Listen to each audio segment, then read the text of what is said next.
মসজিদে যতক্ষণ বসা থাকে এক ফেরেশতা ডাইনে বৈশা চোখের পানি জড়াইতে থাকে, আল্লাহুম্মা গফিরলা, আল্লাহ আরে মাফ করে দেন না।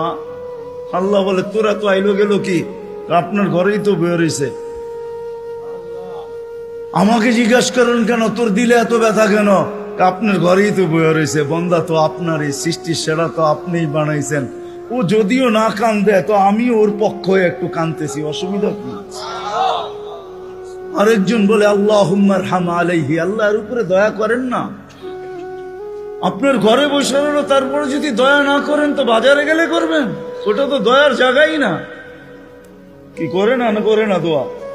যতক্ষণ মসজিদে বসে থাকে আরেকজন নামাজের সওয়াব লিখতে থাকে।